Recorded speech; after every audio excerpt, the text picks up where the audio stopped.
میرے ساتھ کسی نے کوئی اختلافی مسئلہ پوچھا تو میں نے اس کو مسئلہ بتایا، کہہ رہے ہیں فلاں مفتی صاحب تو کچھ اور بتاتے ہیں. میں نے کہا وہ تو آپ ان پر عمل کر لیں. کہہ رہے نہیں پھر صحیح کون ہے ان میں؟ میں نے کہا مجھے تو میں ہی صحیح لگ رہا ہوں، کیونکہ اگر میں ان کو صحیح سمجھ رہا ہوتا تو میں بھی وہی رائے کر رہا ہوتا. تو مجھے تو لگ رہا ہے کہ میں ٹھیک ہوں، تو بھی تو میں نے یہ رائے پیش کی ہے. کہہ رہے نہیں جب آپ صحیح ہیں تو پھر یہ کیوں کہہ رہے ہیں کہ ان کی رائے پر عمل کریں؟ میں نے کہا اس لیے کہ آپ کے لیے آپ پر شرعاً اتنا ہی واجب ہے کہ آپ جس پر اعتماد ہو، جس کی رائے آپ کو لگے کہ یہ زیادہ ماہر مفتی ہے، تو آپ اس کی رائے پر عمل کر لیں.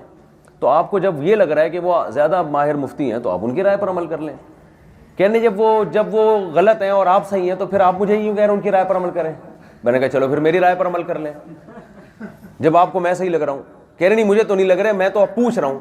تو فضول اس کا قیامت تک کوئی جواب.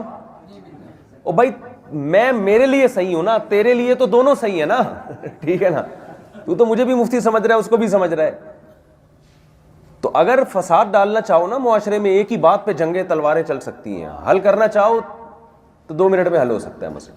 تو میں نے کہا آپ کو اگر ان پر اعتماد ہے تو آپ ان کی رائے پر عمل کریں، آپ جنت میں انشاءاللہ چلے جائیں گے. تکافل کے بارے میں یہی ہے نا، ہماری رائے یہ کہ ہم تکافل کو نہیں جائز سمجھتے، لیکن دوسری طرف حضرت مفتی تقی عثمانی صاحب جیسے اتنے بڑے علامے ہیں وہ جائز سمجھتے ہیں. تو اب عوام ہم سے جب پوچھتی ہے تو ہم سے یہی مسئلہ ہم کہتے ہیں بھائی ہم سے جب پوچھتی ہے تکافل جائز نہیں، تو کہتے ہیں دارالعلوم والے تو جائز کہتے ہیں. تو میں ان سے یہی کہتا ہوں بھائی آپ کو وہ بڑے لوگ ہیں، ان پر آپ کو اعتماد ہے تو آپ بالکل عمل کریں اس رائے پر. یعنی آپ کیوں نہیں مانتے ہیں؟ او بھائی ہم جس وجہ سے نہیں مانتے، ہماری رائے میں ہم جیسے ناقص لوگ دارالعلوم والوں کو نہیں سمجھا سکے تو آپ کو کہاں سے سمجھا سکتے ہیں ہم؟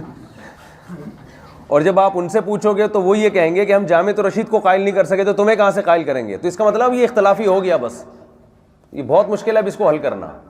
تو جو عامی آدمی جس رائے پر عمل کرے قیامت میں بخشا جائے گا. بس کیونکہ عبودیت ہے نا، عبودیت کا مطلب اصل تو یہ جائز ناجائز کی بحث اصل ہے ہی نہیں. اصل تو یہ کہ اللہ کی غلامی. تو جو جس طرح سے اللہ کی غلامی کر رہا ہے بس اسی پہ بخشا جائے گا.